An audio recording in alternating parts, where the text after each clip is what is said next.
नमस्कार, जोहार। मैं हूं पूजा। झारखंड के ताजा खबरों में आपका स्वागत है। आज है 17 मार्च, दिन सोमवार। खबरों की ओर बढ़ने से पहले एक नजर सुर्खियों पर। झारखंड सरकार ने कोयला सेस में की वृद्धि। रांची से चलेगी पटना चरलपल्ली स्पेशल ट्रेन। आयुष्मान योजना में बढ़ रही अस्पतालों की धोखाधड़ी। झारखंड में खुलेंगे नए इंजीनियरिंग कॉलेज।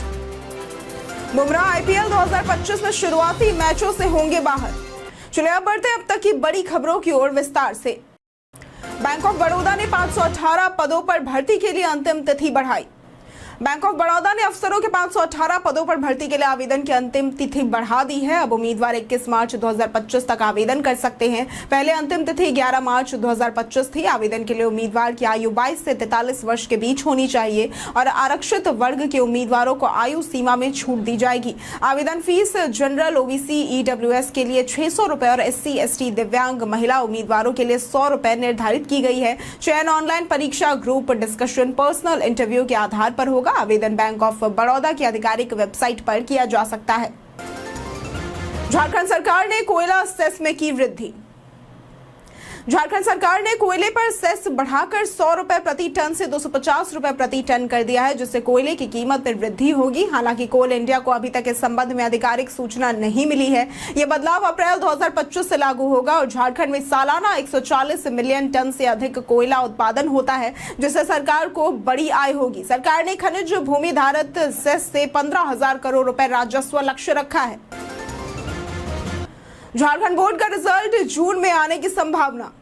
झारखंड में मैट्रिक और इंटर की परीक्षा के नतीजे जून के पहले सप्ताह में जारी होने की संभावना है। होली के बाद कॉपियों का मूल्यांकन शुरू होगा, जिसकी तैयारियां पहले से चल रही हैं। मैट्रिक और इंटर की थ्योरी परीक्षाएं 11 फरवरी से हुई थी, जबकि प्रैक्टिकल परीक्षाएं 25 मार्च तक पूरी होंगी। मई के दूसरे या फिर तीसरे हफ्ते में कॉपियों की जांच पूरी होने की उम्मीद है। पहले मैट्रिक और 12वीं साइंस का रिजल्ट आएगा, फिर इंटर, आर्ट्स और कॉमर्स का परिणाम घोषित होगा।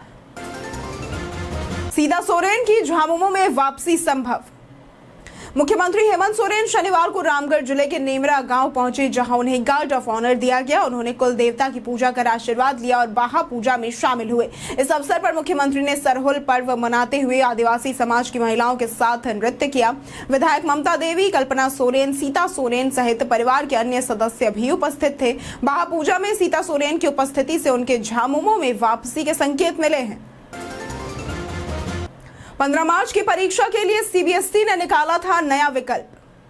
CBSE ने होली के कारण 15 मार्च की परीक्षा के लिए विशेष व्यवस्था की थी। परीक्षा नियंत्रक डॉक्टर संयम भारद्वाज के अनुसार कुछ स्थानों पर होली 15 मार्च तक मनाई जा सकती थी, जिससे परीक्षा में कठिनाई हो रही थी। ऐसे में छात्र इस तिथि को परीक्षा में शामिल न होने का विकल्प भी चुन सकते थे और उनके लिए विशेष परीक्षा आयोजित की जाएगी। वहीं गुरु गोविंद सिंह पब्लिक स्कूल के 3 छात्रों का इंस्पायर अवार्ड के लिए चयन हुआ है, जिनके प्रोजेक्ट्स को 10-10 हजार रुपए का पुरस्कार मिला है।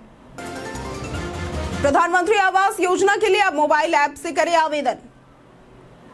प्रधानमंत्री आवास योजना ग्रामीण 2.0 के तहत झारखंड के दुमका जिले में सर्वे प्रारंभ हो चुका है। इस योजना का उद्देश्य आर्थिक रूप से कमजोर वर्ग को 1.20 लाख रुपए की लागत से पक्का मकान उपलब्ध कराना है। 2024-25 से 2028-29 तक पात्र परिवारों को मकान दिए जाएंगे। पात्र व्यक्ति 31 मार्च 2025 तक आवेदन कर सकते हैं।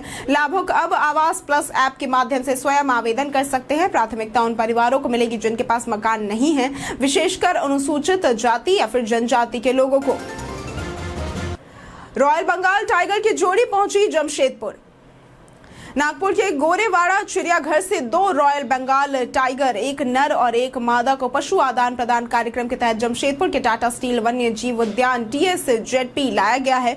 बदले में TSZP ने अफ्रीकी ग्रे तोते की एक जोड़ी दी है। 13 मार्च को 18 घंटे की यात्रा के बाद पहुंचे इन बाघों को विशेष बाड़ी में रखा गया है और उनकी कड़ी निगरानी की जा रही है। केंद्रीय चिड़ियाघर प्राधिकरण ने इस अदला बदली को संरक्षण और प्रजनन के उद्देश्य से मंजूरी दी है।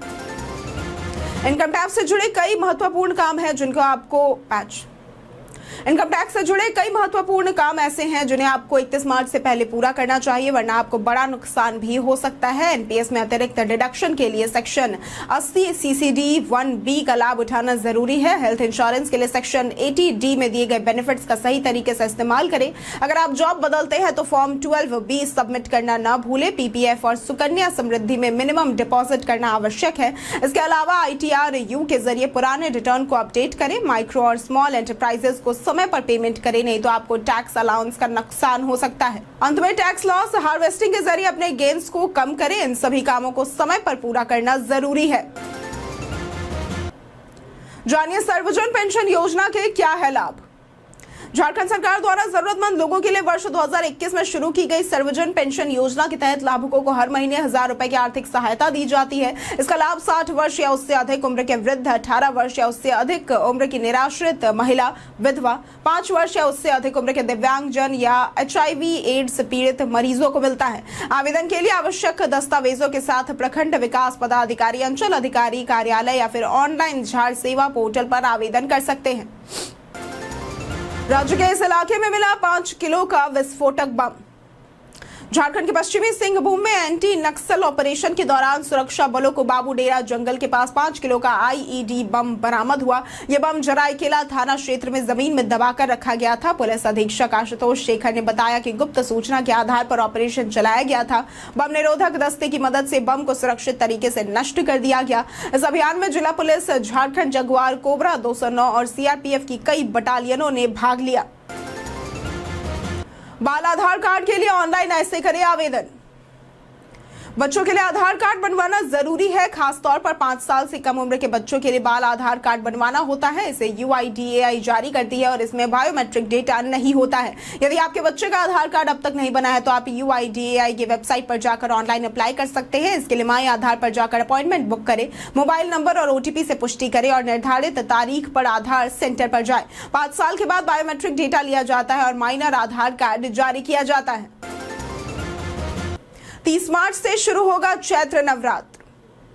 30 मार्च से चैत्र नवरात्र की शुरुआत होगी जो 7 अप्रैल तक चलेगा। इस दौरान श्रद्धालु मां दुर्गा के 9 स्वरूपों की पूजा करेंगे और देवी के प्रिय रंगों के अनुसार पूजन करेंगे। शैलपुत्री के लिए पीला, ब्रह्मचारिणी के लिए हरा, चंद्रघंटा के लिए पीला और हरा, कुष्मांडा के लिए नारंगी, स्कंदमाता के लिए श्वेत, कात्यायनी के लिए लाल, कालरात्रि के लिए नीला और महागौरी के लिए गुलाबी, सिद्धिदात्री के लिए बैंगनी रंग का पूजन किया जाएगा। कलश स्थापना के लिए शुभ मुहूर्त दोपहर 2:24 तक है, जबकि चर लाभ अमृत मुहूर्त प्रातः 7:17 से 11:54 तक रहेगा। जानिए ट्रेन में जनरल डिब्बे लगाने के पीछे का कारण। ट्रेन में जनरल डिब्बे हमेशा सबसे आगे या फिर पीछे क्यों होते हैं? इसका कारण रेलवे की भीड़ को नियंत्रित करना है। जनरल डिब्बों में सबसे ज्यादा पैसेंजर्स होते हैं, इसलिए इन्हें ट्रेन के दोनों छोर पर लगाने से स्टेशन पर भीड़ सामान्य रूप से फैल जाती है। अगर जनरल डिब्बे ट्रेन के बीच में होते तो प्लेटफॉर्म पर भारी भीड़ जमा हो जाती, जिससे स्टेशन की व्यवस्था पर असर पड़ता। इसके अलावा जनरल डिब्बों को दोनों ओर लगाने से इमरजेंसी स्थितियों में राहत कार्य भी आसानी से हो पाता है, जिससे सुरक्षा और सुविधाओं में सुधार होता है। रांची से चलेगी पटना चर्लपल्ली स्पेशल ट्रेन। भारतीय रेलवे ने पटना से चर्लपल्ली के लिए एक नई स्पेशल ट्रेन शुरू करने का फैसला किया है, जो रांची के रास्ते से चलेगी। यह ट्रेन 17 मार्च 2025 से 28 मई 2025 तक हर सोमवार और बुधवार को पटना से, 19 मार्च 2025 से 28 मई 2025 तक हर बुधवार को चर्लपल्ली से चलेगी। इसके अलावा 21 मार्च 2025 से 30 मई 2025 तक हर शुक्रवार को भी एक स्पेशल ट्रेन चर्लपल्ली से पटना के लिए चलेगी। ट्रेन में कुल 24 कोच होंगे, जिसमें विभिन्न श्रेणियों के कोच शामिल है। जानिए कैसा रहेगा झारखंड के मौसम का मिजाज।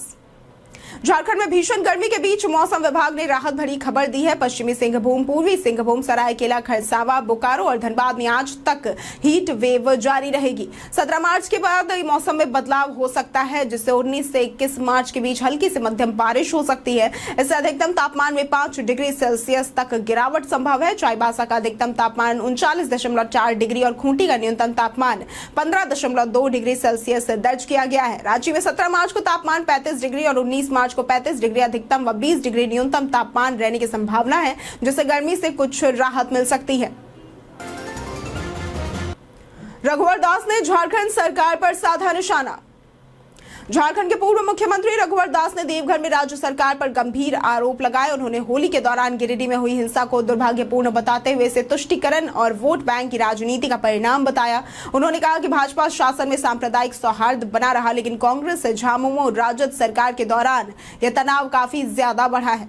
रघुवर दास ने हुड़दंगियों पर कड़ी कार्रवाई की मांग की। उन्होंने सपरिवार बाबा बैद्यनाथ की पूजा अर्चना की और बाद में बासुकीनाथ धाम के लिए रवाना हुए।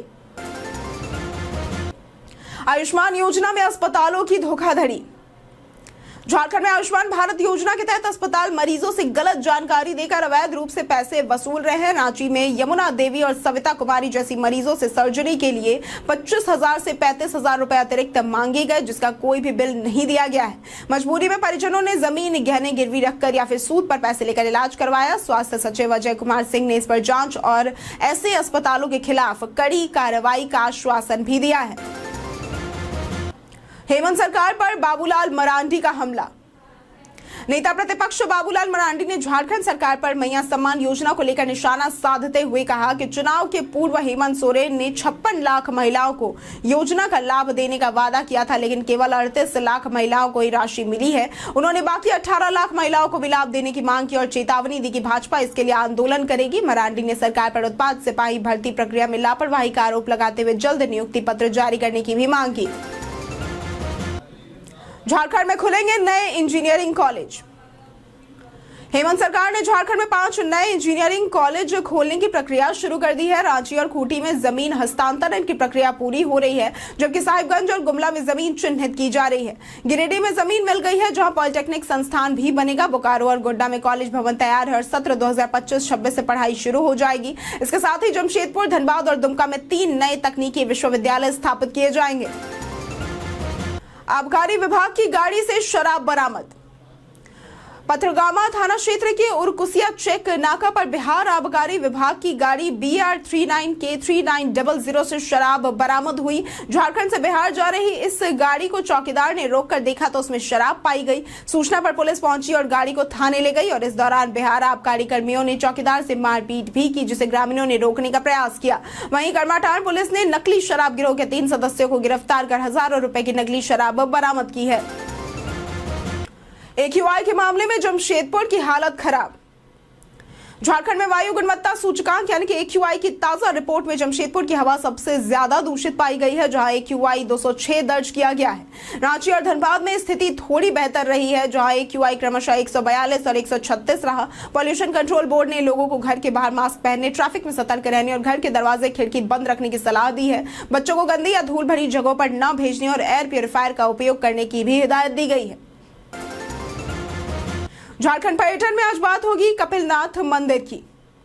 कपिलनाथ मंदिर झारखंड के गुमला जिले में स्थित 17वीं सदी का शिव मंदिर है, जिसका निर्माण राजा राम शाह ने 1643 ईस्वी में नवरत्नगढ़ के पास करवाया था। राजा राम शाह दुर्जन शाह के उत्तराधिकारी और भाई थे। किंवदंती के अनुसार राजा ने अपनी गाय का दूध एक नाग के मुंह में गिरते देखा, जिसके बाद उन्हें भगवान शिव के दर्शन हुए। गुरु के सुझाव पर उन्होंने यहाँ शिव मंदिर बनवाया। मंदिर के अंदर शिवलिंग नहीं है, बल्कि ये बाहर स्थित है। शिवरात्रि उत्सव और रोजाना कई भक्त यहाँ पूजा करने भी आते हैं। इसके साथ बढ़ते हैं आज के सवाल की ओर। आज का सवाल है, आपके क्षेत्र में प्रदूषण की क्या स्थिति है? आप अपना जवाब हमें हमारे कमेंट सेक्शन में लिखकर जरूर बताएं। आज के लिए सिर्फ इतना ही। झारखंड की तमाम खबरों के साथ बने रहने के लिए देखते रहे न्यूज झारखंड और हमारे चैनल को सब्सक्राइब जरूर करें। साथ ही अगर आप फेसबुक पेज पर देख रहे हैं तो लाइक और फॉलो जरूर करें।